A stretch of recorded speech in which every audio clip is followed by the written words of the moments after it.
How's it going, mortals? Welcome back. Steven and I here, as always. Steven, Zach. Nice to see you guys. Okay, a couple of things we want to talk about today. We have a controversial topic for the day. We do. Which is the priority roll and maybe even scarier double turns. Yeah. And I'm sort of excited to talk about this because I think every Sigmar player, when you start playing Sigmar, if you previously played only, say, 40k, you're kind of agreeing to jump into like a pool that's like extra cold. It's true. And everyone's like, it's going to be okay. You get used to it. Yeah. And even more so if you came from a game that has like alternating activations. This is like the furthest thing away from that. Yeah. So I'm kind of excited to see, to chat about that, to make some points, to see what you guys think, of course. We do have a poll. I kind of want to know what your thought on the, there we go. It's starting to get some interesting results. What your thoughts on the poll are, and just chat some priority roll. Yeah. We're gonna rank some concepts here. We're gonna have Steven rank them. We have a new rating system we're very excited to show off. It's very, very intricate and detailed. It is pretty good.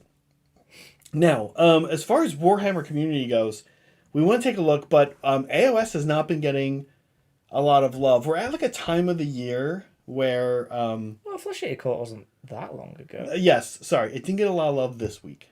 Sure. Yes, an entire one new week. army, an entire new range. God, gamers are never happy, are they? You can never please them. Ever. I guess we've really been getting a lot since we've started had the loads. show. We've gotten so much. So any week that I don't get anything, We have too much, arguably. Yes. I would quite like them to slow it down by about 50% or You're not so. wrong. You're not wrong. What I want to do is look at the Advent calendar. Yeah, I thus love that far. they do this. This is so fun. They've done this for like a couple of years now, I want to say. Like at least 2 or 3. Conceptually speaking, Advent calendars must be more popular in England than they are in the US. Right, okay, so yes and no. So chocolate ones, yes. But like, you guys love Advent calendars. You can't go into a Target. There's like 8,000 different types, but none of them are chocolate. They're all other stuff. Like what? Like, for example, this year, my Advent calendar is Pokemon cards. It's a Pokemon card one, and every day you That get sounds like amazing different for thing. you. It's amazing. It's great. It's legitimately my favorite thing of so every wait, day.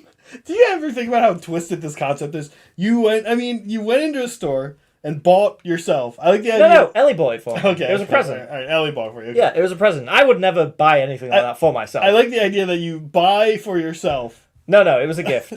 It was a gift. And Ellie's Advent calendar this year is like nail varnishes. It's like loads of different styles of nail varnish. So you have immediately answered my question that you and Ellie have purchased each other Yeah. an Advent calendar, and you specified this year because you do this every year. Yes. So yes, I think it's safe to say it's a small sample size, me and you, but it's safe to say because last time I interacted with an Advent calendar, I was probably at some uncle's house and saw a ripped open crappy one, the remnants of it Right. in the trash. Right. But you don't like fun. We've established this many times.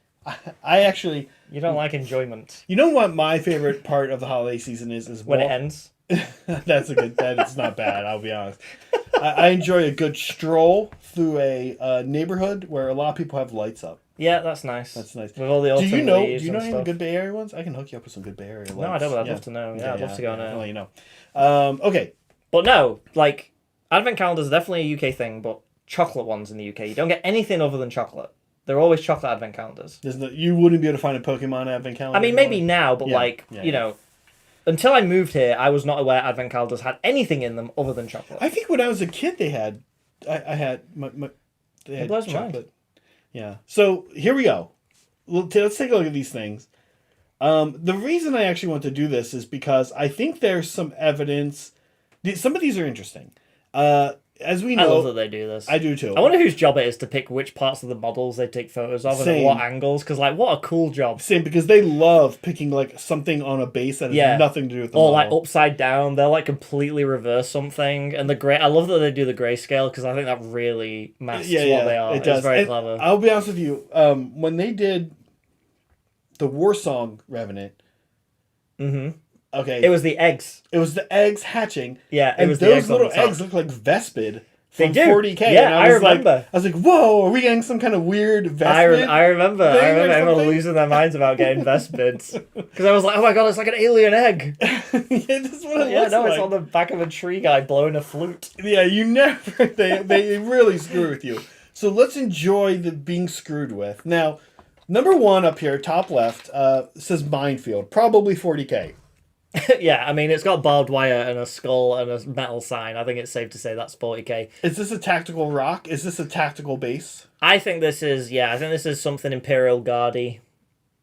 They are. Not sorry, what they call Astra Militarum. Yeah, there's a lot of things they could do in that line. Maybe Death Corps of Krieg, because they're very trenchy, aren't they? True, So maybe true. like a Death Corps of Krieg something. Next up, we have a sword. Maybe. Is it a sword?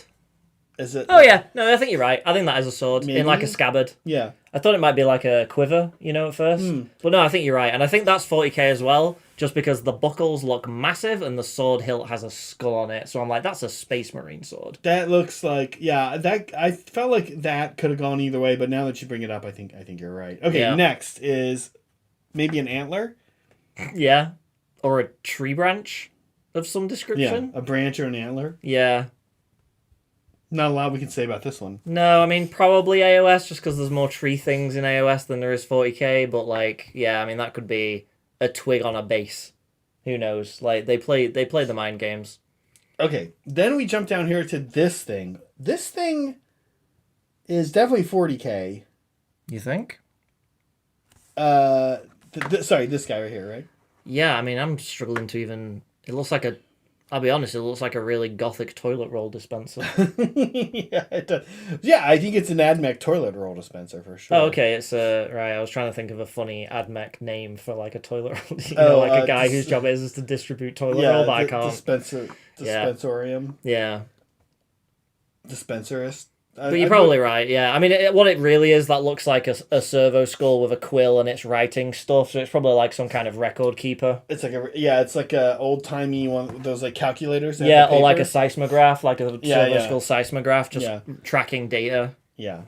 Okay, now the next one is interesting. They've been adding smoke and stuff to a lot of models recently. Shadowy things, maybe. Right, so I mean, like, we would normally have historically thought that this was AOS, I think. But yeah, even the new who's the new Dark Angel that has right, yeah, he has like smoke coming out of his like sensor thing, doesn't he? Yeah. So this could be anything.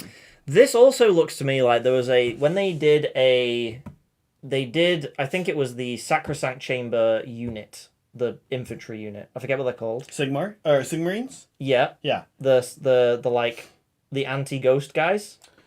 They did a multi-part kit. The leader of that had like a soul catching lantern. Well, and that looks a bit like that. So does our favorite dude, our favorite foot hero. Who's our the favorite +1 to hero? save.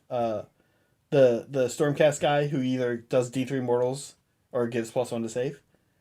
Relictor? No. Oh, he doesn't have smoke on coming out of his things. Not yet. Oh, true. Yeah, could be. Not yet, Steven. Yeah, I could see that being a relic item. We've said we want the 4th ed box if it's going to be Stormcast. Maybe don't give us a whole new thing, or maybe give us some sculpts for. Yeah, give us all new sculpts of the old. Yeah, I mean, I mean, what's his name? Ionis Cryptborn definitely got a glow up sculpt wise from the original version to the new one on the dragon. Is that a Relictor, or who am I thinking? Is Relictor the priest? Yeah. But this guy's not the priest. No. The Lantern guy's not a priest. Oh, you're talking about the There's two. There's the Lord Castellant. Castellant. Yeah.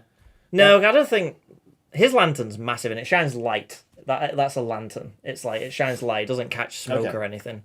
Okay. I still think that's AOS though. Now we have the skull, and this looks to me like it matches the City of Sigmar aesthetic. You think so? Yeah, it looks like some of the stuff on some of the bases of the heroes. It's like it's got the purity seal thing on the skeleton, and they've got a lot of like mortis like symbology. Like there's the guy with the skeleton in the little thing that he holds. Yeah. This looks City of Sigmar to me. Interesting. I'm really doubting that book is getting any releases anytime soon. I could get a Warcry But I could, yeah. Oh, that's true. That's very true.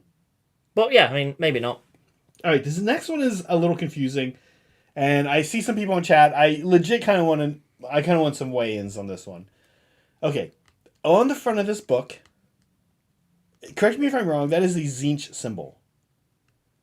I see the three. I see that's Nurgle. That's a Nurgle symbol. Yeah, the three circles is the Nurgle. Maybe the Nurgle pestilence possibly symbol. even more confused. Now, in the actual book, among the pages, we see 3 circles again. Yeah. And what's the symbol that we see down in the bottom right? I can't make it out. This is so tiny. So I have seen this. So this symbol, what it looks like most similar to me, of all things, this makes no sense. By the way, this is just painting, so they chose to paint it this way. Yeah. What I've seen this symbol as is, so if you think of the Tau Firecast symbol, it's the circle with the dot. Yeah. Yeah. Yeah. They're each one of them has this. Each Tau cast has a symbol, and one of them looks very similar to this. And That's 100% the Nurgle symbol, and it has been for like. No, not the 3 circles. Right. This thing. Oh, that might just be like a random little rune they drew on if it's just painted freehand. And I was like, it doesn't make sense that there'd be I thought it was Tzeentch, but either one, Tzeentch or Nurgle. And Tzeentch is the fiery the Tau circle. marking it's in it. the circle with the fire coming off it. That's the right. Tzeentch Okay. symbol. Okay. So, Nurgle fly sideways. Okay, Soups. I did also think that as soon as Steven said this, that it could be like a fly face, like 2 eyes and the little. Yeah. Okay, so this is some kind of. That's exciting though. New Nurgle stuff. Some kind of Nurgle. Could be 40k, but with it being a book, I'm gonna say probably more realistically AOS. Yeah. Unless it's a new Plague Bearer hero, which, it could be. It's got weird long fingers, like it could be a Plague Bearer. It appears not to be like a Death Guard thing. Right, yeah, for sure. It's definitely not a Marine. But yeah, new Nurgle. I mean, does that mean... Because these things, they do these Advent calendars, these things are usually way out. Like, they put some stuff in here that doesn't come up for a long time. So is this a sign that the Maggotkin is going to get a book early in the edition like it did in 3rd edition, and they're going to be one of the first 4th edition books out the gate? Yeah. Maybe. Yeah, could be cool. Okay. And they could probably use it. It could also be I don't know 40k releases or what's out and not out, but it could also be like a mortal cultist for Nurgle for Chaos. Yeah. It could be. I don't know. Like a cultist specific. I mean, they have their Poxwalkers and stuff. They have it could be more of that stuff. But it could be, you're saying, like a specific cultist for Nurgle. That'd be cool. For Death Guard. For Death Guard, yeah. Okay, we've got a wing. This could literally be anything. Yeah, so this... Okay, so it could be a bird of some description, right? It's long, very sharp feathers. Mm-hmm. It's not like frilly feathers like the new Manticore thing has very big feathers, right? This, for me, could be a redesign of the prosecutors from the first box of Stormcast. Oh, okay. Where they've gone away from them just having lightning wings, and now they're going to get some kind of not quite Indrasta's wings, but a middle ground where it's still energy, but it takes the form of feathers, and it's a bit more manageable because those things would snap. You look at them and they'd all explode. Yeah. I don't think I've got one that's intact. So maybe it could be that, but I mean, it could also just be. I mean, it also it could be a new orc, I know what it could be they've got the big vulture, the Cruel Boys. Mm-hmm. Maybe this is a small vulture unit, vulture cavalry for Cruel Boys. Birdwing could be anything, right? This could be anything, a bird on a post, on a banner. Yeah. For some unit that has otherwise nothing to do with it. This could be a bird on a banner of some 40k unit that no one who knows. Could be an Eldar bird. Right. Who has any idea? Okay, this next thing looks a little Drukhari-ish to me. It's like a 40K. hand. It's like a hand. It looks sort of like a demon hand, really elongated fingers. I'm going to just manifest this. This could be a shadow demon from the Umbraneth range. I'm just going to manifest that for myself. Yeah. That's a shadow demon right there. That's what that is. I feel like it looks Drukhari-like Dark Eldar, right? That the way their armor is built, it reminds me of that. But also, they don't natively have hands like this. Do you know what it looks like? Actually, with that little bit at the bottom, maybe it's not a hand. Maybe it's like a back protrusion and with spines coming out of the back or something. Or a rib cage of some. Yeah. I feel like that one's a tricksy one because they look like fingers, but then when you look at the bottom, it's that's not a hand because it kind of ends at the bottom. So is it kind of like spines that come out of the back or something? Yeah. That one's fascinating. Yeah, that one's really weird. All right, this next one's fascinating too, and we have a symbol. We have this lightning bolt here with it. It looks very wooden. I think it's probably AOS and not 40k. Where's the symbol? There's like a little lightning bolt right there, upside down. Oh, okay. Maybe. Oh, I see it now. Like carved into it. I see it now. No, like wait, what? Right there, like Yeah. And A then boat? what's that? A boat? Yeah, I don't. Yeah, right. This one's weird. The Wood symbol is always weird. The symbol is some audacity on their behalf, and Yeah. we don't have 1,000 people on our stream. But if we did, someone would be like, "Well, that's the lightning bolt from blah blah blah back in Yeah, I mean, that's the other thing now because you've got. There could also be rumors for, heresy or fantasy battle. Yeah. Like there's so many things it could be now. And of course, you mentioned it best, I think, when you said, well, first of all, all the lines, right? It could be Underworlds. Yeah. It could be Warcry. It could be Warcry. Could be Kill Team. It could be 40k Kill Team. They're doing crazy things with the new 40k Kill Team models. Yeah. Like and the Warcry ones. The Warcry warbands are always completely random. Right. And in both cases, they're like factions you didn't even know existed within a faction. Like the Imperial Breachers that we got that were fighting the Kroot Farstalkers. Like, when they showed those things, you never would have guessed either of those two things. No way. This last one also could literally be anything. This looks like it's like a cape with fur, right? That's very Slaves to Darkness. It looks just like the That's the Slaves to Darkness cape. Chaos Warriors, but I mean, so what is it? A new foot? I mean, honestly, they could use a new Chaos Lord on foot. I thought they did one with the big re-release. No, they did an Exalted Champion. Is that not the same thing? No, he's not. He's like he's not a leader. He's like lore wise, he's just like he's like a fighty foot hero. He's like a better Chosen. He's like take a Chosen and like lore wise anyway. Right. Okay. So yeah, this could be a new Chaos Lord. Yeah. This. I mean, it looks like. I don't know what those things coming off it, but they could be purity seals. This could be like a Space Wolf cloak. Maybe a Space Wolf cloak with like some purity seals. Yeah. That could be hiding a Terminator behind a big cloak. That could be anything. Who knows? So ultimately, what we've learned is we have no real insights. Maybe the most fascinating. I think you're. That's what's fun about this, though. This being cities, the skull here, under 15 and above 14 being cities is kind of interesting. Yeah, I don't know. I don't know why, but like that, the way there's like bits of brambliness at the bottom, and the way the parchment is on like the purity seal, that just looks cities to me. It does. But yeah, like what could it be? No idea. Yeah, Warcry band sounds compelling. Yeah, I can see that. Steven, let's chat. The elephant in the room, little priority roll stuff. Now, this came up, heads up. The reason I want to talk about this as a topic today was Steven and I played a game right after our stream last week. We're going to play another one this week. Mm-hmm. We played one last week, and in that game, Cities of Sigmar versus your Bone Reapers. Yeah, first time I played against Cities as well, which was fun. Yeah, and we had a moment where you thought you were done. You were wiped. A lot of my little things, which don't seem scary, took out all your bony ponies and. It was your guy on Griffin that just absolutely. That guy is ridiculous. He took out one unit on his own, and then the Fusiliers and the Free Helm, Steel Helms took out another one, and then that army has a lot of output. Yeah, like it's no small feat to just delete Bone Reaper units. Yeah, right. And you made it look easy. Now, you were very worried. Then you took your turn.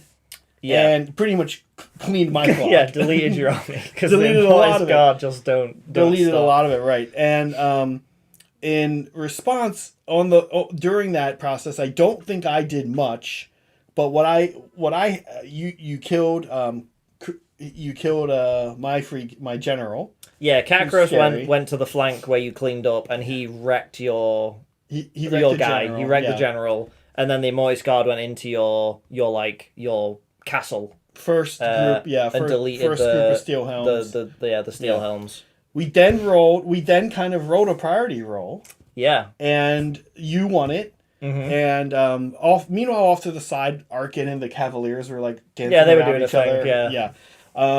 But we kind of looked at we said, okay, you're gonna pick up the Fusiliers, which you did. You picked up all I had left. Literally, would have had left is you picked up a bunch of characters. All I had left was the Cavaliers and the Frigo Marshal. Yeah. And we called it and we said, you for sure you'll win this. Yeah. We think maybe had I won the priority roll, maybe I win, possibly. Yeah, I think it would have been. Yeah, because I think you don't know. It would have been as foregone of a conclusion. No, I don't think it would have been. No. I think you could have easily done a lot of work with the cavalry. Yeah. And then the shooting, you'd have got an entire extra turn of shooting. So you'd Yeah. be able to shoot me in your turn, and Yeah. then shoot me when I charged in on my turn. Of the three real assets you had left on the board, I could have gotten rid of one of them, but I would have had to make a choice. Yes. And probably the other two would have been relatively untouched. Yeah. I could have shot and charged Arkin. Which is kind of how you have to deal with Bone Reapers. You Right. have to commit to killing something and put everything you've got into doing that. At the very least, the game goes on another round. It's probably much more interesting. And we kind of said after, and we've had this conversation before where we've said it's very interesting when essentially, and interesting is the word I'm using, but I think not everybody would agree with me on this, which is kind of why we're having this chat. The game comes down to a roll-off. Yeah, but I think it's more of a case of the game. Had you won the roll off, the game would have continued, and it would have been which way is this going to go? Whereas if I won the roll off, it was basically we know this is over. Yeah. So, yeah, it was definitely interesting. The game was in some way decided on the roll off, but I think that's a lot of games in AOS where it comes down to who's going to get that advantage of having the extra turn immediately, because it either means you can either get a second win and get yourself back into a fight, which then you've got a game on again, or the person who's got a slight edge can then double down on that edge and kind of run away with it. And I think that's where the double turn kind of gets contentious. But I think that, well, okay, this is the discussion, right? This is the discussion. And I think what I'm saying, and yeah, our game might not have been on the edge so much, but what I'm saying does happen, where it is, especially maybe two armies that are really a battle that's very close going into like turn 5. Oh yeah, where it's like this roll is actually it. This is going to decide. But you've played a whole game out by then. Yeah, so that's kind of the first point I did want to address is I typically think that that's okay. Yeah. I usually feel like that is a way that we're expediting the deciding. Like we got to turn 4, maybe turn 5. This is very close, and it comes down to a roll-off. It's kind of like... I don't think it's any different to you roll at the beginning of the game, and that determines the flow of play. Because then you already know. I think what I like about the double turn, and why I think it's really good mechanic, is that it prevents you from being able to just math out the game entirely, because you know exactly when you're going to get to go, when your opponents get to go. Because, you can be like, okay... I know I could go next, so I should spend this turn setting up for a really effective next turn, but I also couldn't go next, in which case I'd be in a vulnerable position that I might get hit back. And I think that's why the double turn makes the game so fun and so exciting, because you get those moments of like we all remember the double turns that won us major games, right? Sure. We always remember them. So I like it for that, because it adds that extra layer of variance and that extra layer of tension to how is this game going to play out, and it gives armies that might not necessarily be able to compete an actual chance to compete, because a mediocre army that gets to take 2 turns in a row can pull a game back, right? Versus if it was always the same order, it's like shooting armies would be even more dominant than they are now if there wasn't a double turn, I think, because they get 1 round of shooting and then they don't get any more shooting because you got to double turn them. Versus, I know I'm going to get 2 to 3 rounds of shooting for sure. Yeah. So I like that. At some point, somebody did exactly, and you're thinking about you can't map out who's going to win. At some point, I should try to find it. Someone did something where they show this in 40K versus AOS, and in 40K, it's every time it's a new turn, it shows like the probability of who's going to win. Yeah. And at 40K, basically after the person has taken their turn, their probability is up. Then the next person goes, then their probability is up. Yeah. It's not a very interesting looking graph. And AOS is wild. It's just all so over if you go first, like in 40K, you just always have that first turn advantage because you're going first every single round. Like, Right. you just get that. Like, in a lot of games, like, I play a lot of card games, whoever isn't going first gets an immediate tactical advantage, or the first turn player can't do certain things to alleviate the fact they get to act first. There's And games don't, like, Point K doesn't have that. It has benefits historically to going second in that you're going to sit on an objective and safely and not. Yeah, and they I know in 10th edition a lot of the battle plans are like you can't score in turn 1, or nothing gets counted in turn 1. Turn 1 is meant to be like get your pieces into position, right, which helps. Okay, this brings us to our point. Let's talk about the advantages to going second currently. Mm-hmm.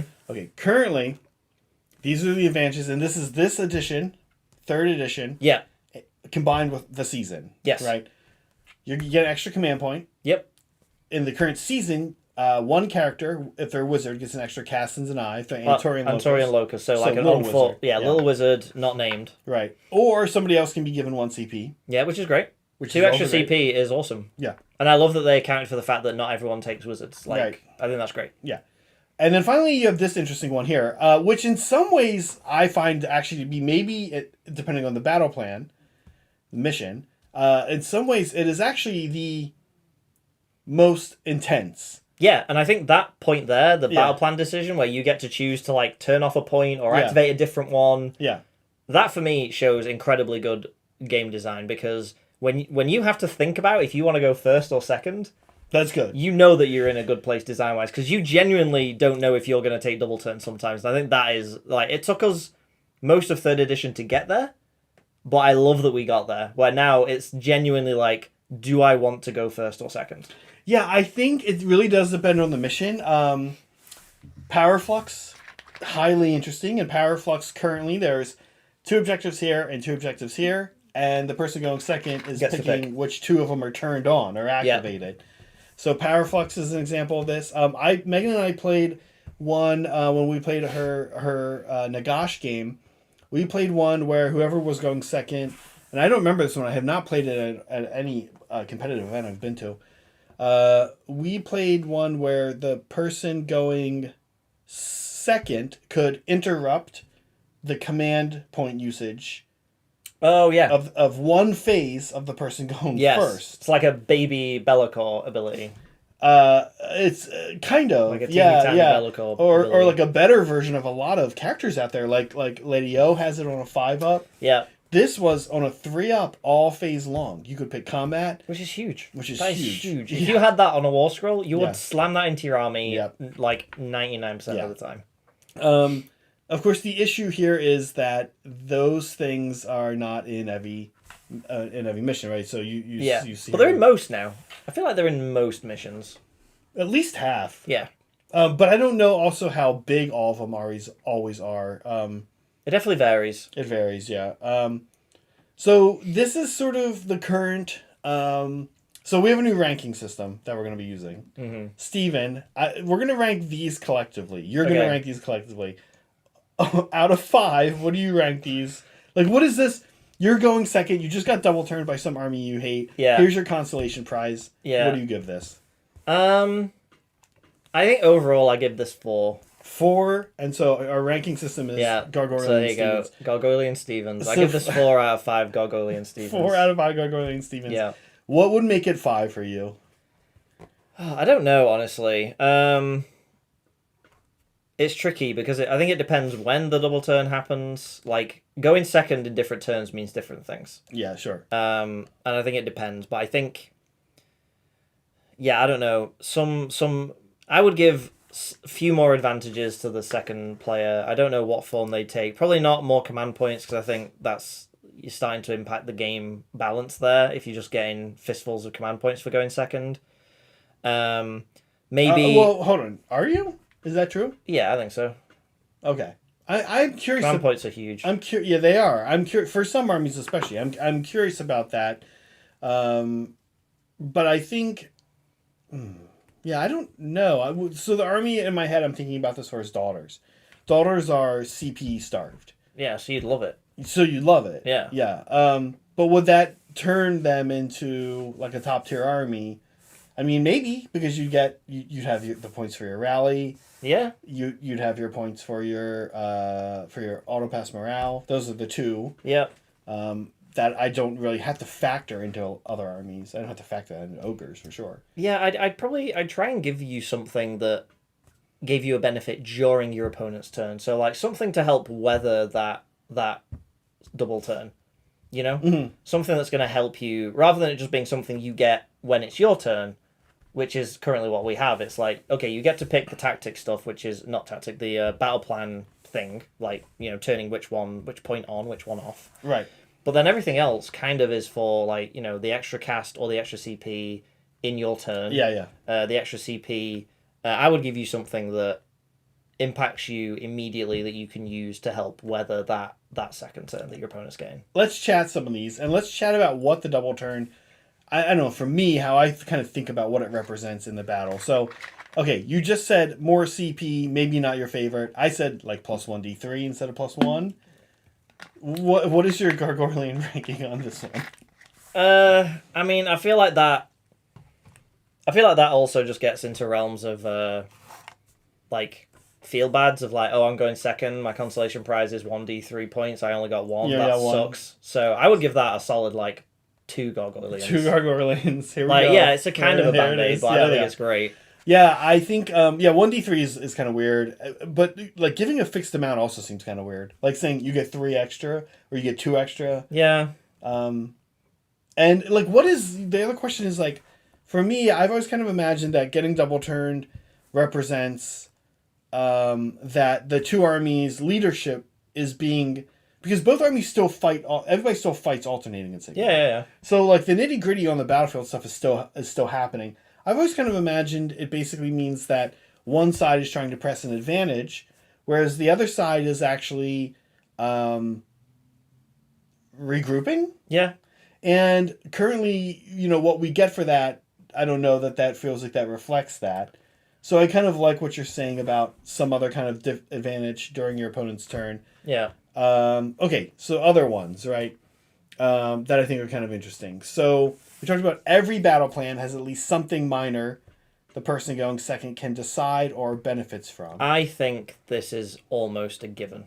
You think that? I think this will fourth happen. ed, every battle plan will be, if you're going second, you get to make a major tactical choice for the game. Our somebody a couple weeks back, we had talked about this a little bit briefly. Somebody a couple weeks back mentioned something about like a storm happening, and it's narratively, because I want good game balance, but I also kind of I appreciate the nod to like what's happening, especially if it ties in with the season or the battle plan. Yeah. I want there's a storm, that's the faction that's taking the double turn or taking the first turn is saying we're gonna like press on with our battle plan.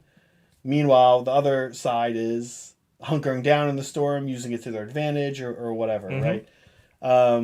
What else is like, what makes we have like objective placement? Like, what are other elements of a battle plan that could be affected this way? Moving objectives, removing objectives, Always, changing terrain types. Oh, that'd be interesting. That'd be interesting. I guess it could be impactful. Yeah, moving terrain. Moving terrain could be huge. Moving terrain could be big. Messing with territory sizes, deployment zone sizes. Oh, Tad mentioned seismic shift, which is when Gur first started. Yeah, we removed one. Yeah. Objectives being hazards. So like, your opponent does get to like capitalize and score next, but it might hurt them. Yeah. Which and maybe like not on a 1 they take 1d3 mortal wounds. No, like something like the one we played where it's like if you run or charge, you are almost certainly taking damage. That one, like stuff like that, That's I think, because it definitely makes you change how you play. Yeah. Like I don't have to run because my army's stupid, but like I think it genuinely made a difference to like how we moved and like yeah. So yeah, I think that's. But fun. that does that's the other like issue that comes up is that it does. Affects both. By the way, time sorry, well. we need a rating, Steve. For this one. For this one. I think this is a 5 Gargoylians because I think this is happening, and I think it's good for the game. I think every battle plan having just one unique rule, even something. It doesn't have to be massive because again, there's There's only so much knowledge we can hold in our brain, but let's assume seasons are going to stay a year, and let's assume we're going to get 12 battle plans a season. Just having 12 unique rules, just one each, I think is fine. Now, even if it was in the battle plan in its own little box, and, sorry, I want to jump ahead for a second and point out this other concept, which was things that are not triggered on turn 1, we'll talk about that, but things that are specifically triggered by a double turn, not necessarily just by going second, right? Like, so if you get double turned or you are a double turner, some things happen or change. Like if you get double turn, I don't know, charges are harder. Of course, we know GW would never use the term double turn, but they'll have their long, lengthy way of saying it. Sure. If in the previous player turn you did not have priority, and now this player turn, when priority was chosen, they will never you say also the did double not turn. receive priority. Yeah. You get this benefit, right? Yeah. But even if every mission had something like that, and they blocked it off in a specific, I keep doing. Well, if it's going to be that frequent, I would just put it into the core rules of the game. I would make it so... You make one thing for the whole season? One thing for the whole season, but for every battle plan? For this specific thing we were talking about, like something that impacts the game based on a double turn happening, yeah, I would bake that into the core game. Not seasons. No, not seasons. No. But I'm saying... I mean, sure, you might modify it in a season, so this season it's going to be something different. Got it. But in general, if a double turn occurs, X happens. So... Interesting. But would you not want to see that per battle plan for variety? No, because again, I don't want there to be too many rules bloat just for battle plans. I think having the battle plans having one sweet rule that's like, if you're going second, you get to choose whatever the mechanic is of this. Oh, so you're saying a thing for going second, and a thing for getting double turn. Yeah. The double turn thing may be baked in. Yeah, because really the thing we're trying to help massage, and again, I don't genuinely think there's any problems with this. Massage is a good word for what I think you're about to say. I've never felt a double turn has owned me so hard that I'm just like, well, that decided the game, and I had no, like, that was just like hand of God, like winning that game. I've never felt that. I've had close games where it's like, oh, that double turn cost me that game because it was close, and then they got the edge, and that's fine. That's how the game works, and I like that. So I would only massage this a little bit, but what we're really trying to explore is how do we blunt the spear that is a double turn. Right. Like, or how do we help you weather that storm? Okay. When it happens to you. I think what I thought you were going to say, which is I agree with what you're saying. What I thought you were going to say is, how do we make it an interesting decision rather than the obvious thing to do? Yeah, and if it came with an inherent disadvantage, it then adds another thing to the pro versus cons of do I take this? Because you're like, okay, I could capitalize on the position I'm in if I double turn, but I also run the risk of losing that important unit that I like. Right. And I then let my opponent choose the order of operation for the objectives. This is now a choice. Yeah, and I mean, like, Tad bringing up the seismic shits is interesting. It wasn't the core rules, but it wasn't a battle plan either. It was for the season, right? Yeah. Every season, and they even had prime objectives that you couldn't move. Oh, that was confusing. There being two different types of objectives was like... There weren't a ton of those, but there were a few. Yeah, very interesting. So, okay. Yeah, a seasonal rule that was separate from the battle plans that applied to all the battle plans. Right. That could be fun. I could see that. Yeah, there's a number of ways they could do it. Now, here's the other idea we put up here, which is a generic and or faction unique enhancement that can be used once per battle. Now, I want people to, for a second, consider triumphs. My mustache is, like, tickling my nose. It's annoying. Okay. Oversharing, but that's why I'm doing that. I don't have a cocaine habit. Moving on. Moving on. Consider a triumph, right? Yeah. Triumphs really are not that impactful often, and sometimes they can be. I'd say overall they're not super impactful. No. Largely. I generally forget I've got one most of the time. Most people forget. Now, and we never saw faction unique triumphs, which I actually thought was a little interesting now, and I kind of, it makes me think that the design studio didn't think that they were that interesting either. Yeah, I think we would have seen them because they were dependent on were you lower points than your opponent, and if they weren't, it just doesn't do anything.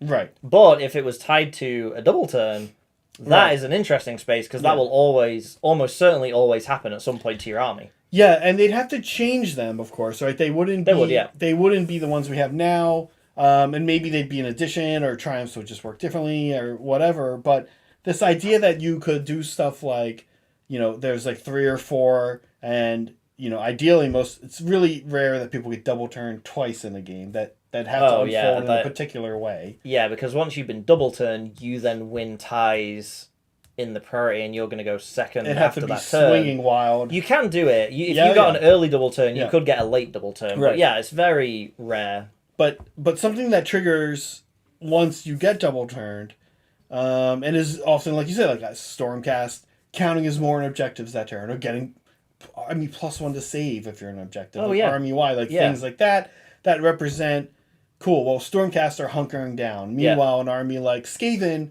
every unit, redeploys are they can do... Yeah, they can make them really distinct to the army and feed into the narrative of what that faction does and what it's about. Right. I love that idea.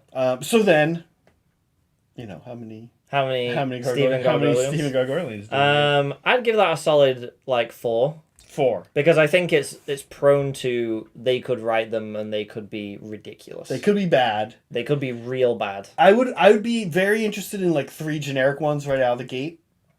There's also something else that they then have to add into the books, which means that until you get your book, you just don't have them. Well, you could pick one of the generic ones. Yeah, so you would need some generic ones. But make the generic ones good. Make one of the generic ones.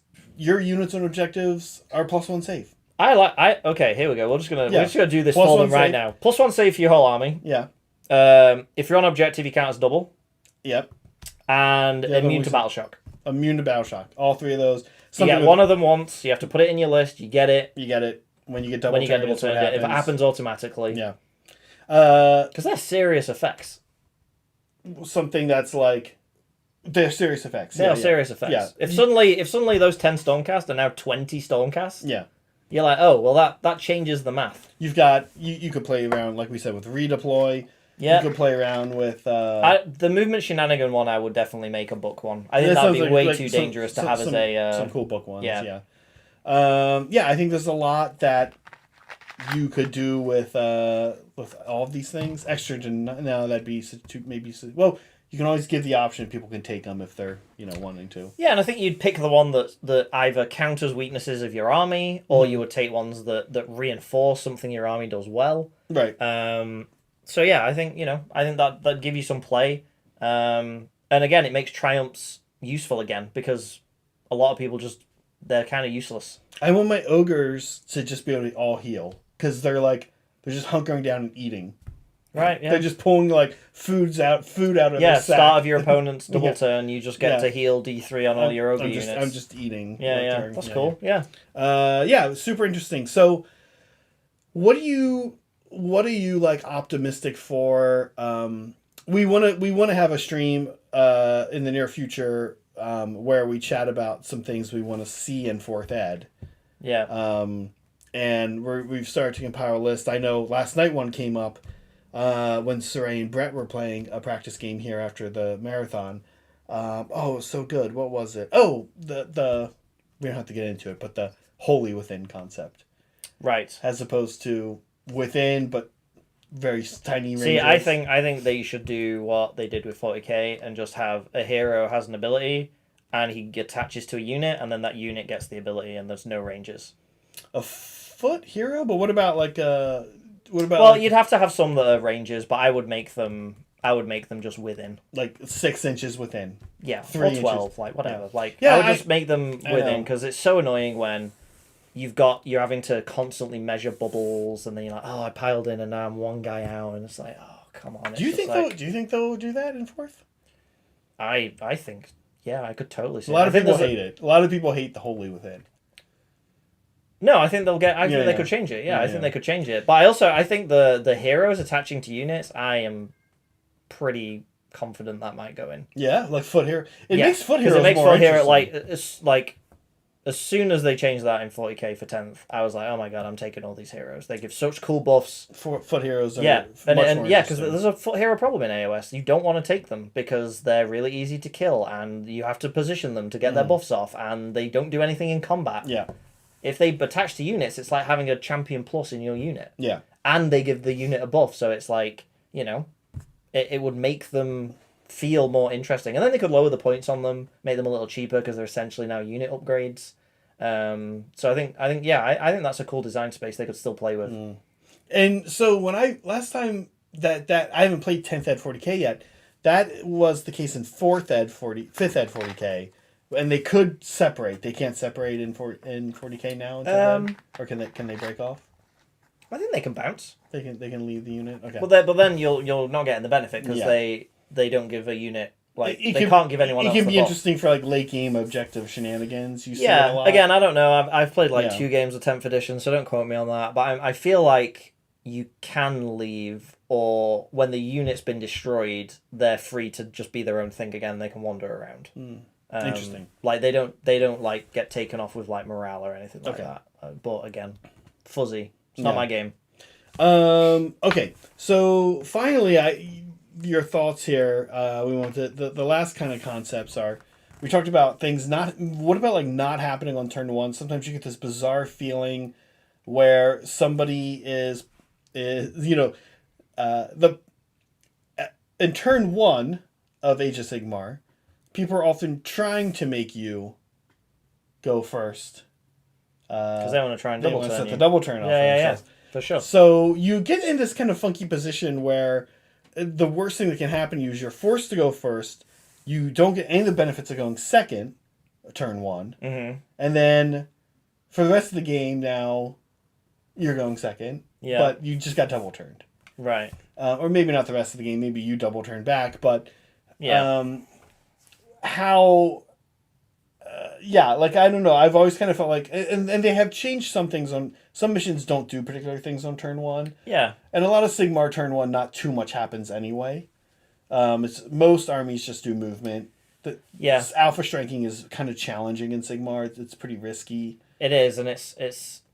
Again, the balance is, I think, in a better place where it's really hard to just delete armies in Sigmar. Like, you can't just roll your opponent on turn 1 because it's just not that...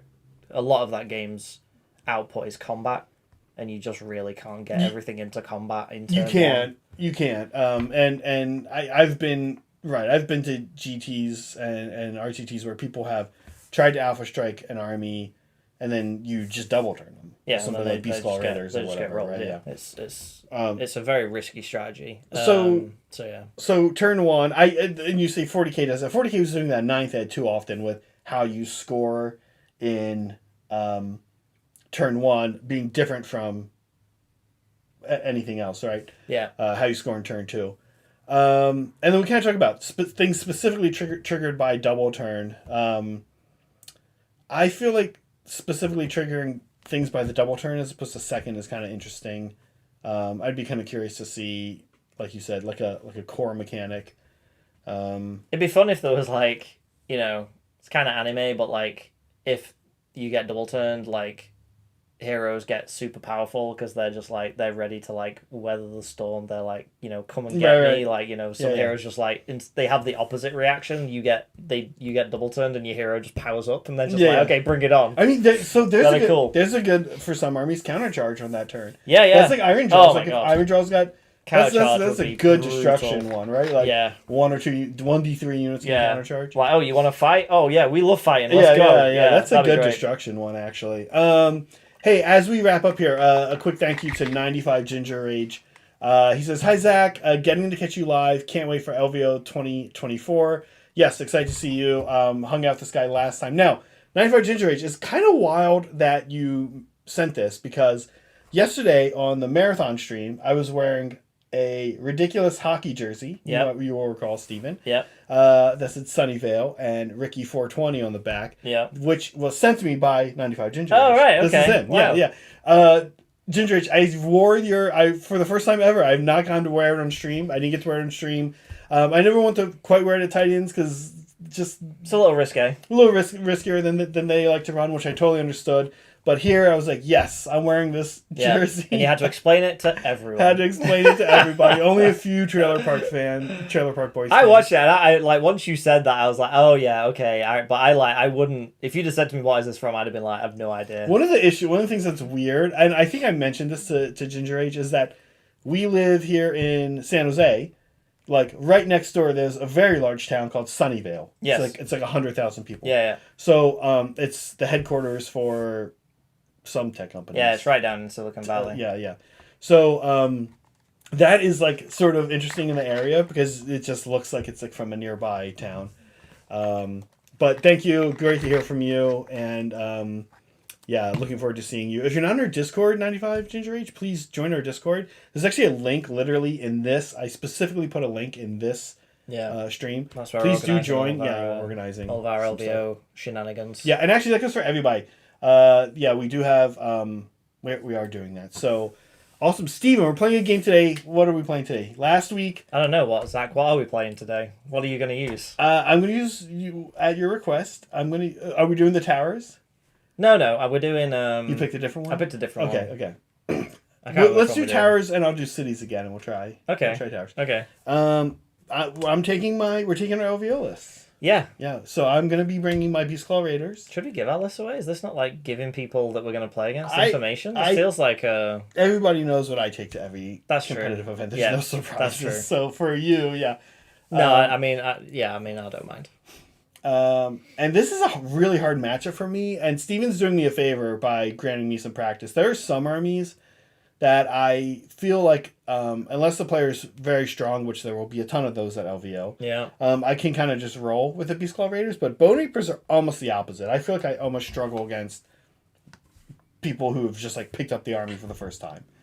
So we're gonna see how it goes. Yep, yeah, I'm playing my Bone Reapers. I'm currently running a list that's, I think it did well at the World Championship. I think someone ran it there. It's Crematoriums. But it's like 20 models. It's a big unit of Immortus Guard, some cavalry, Catacross and Archon being super best friends, and then a Leech Cavalos and Ossian Mortifactor.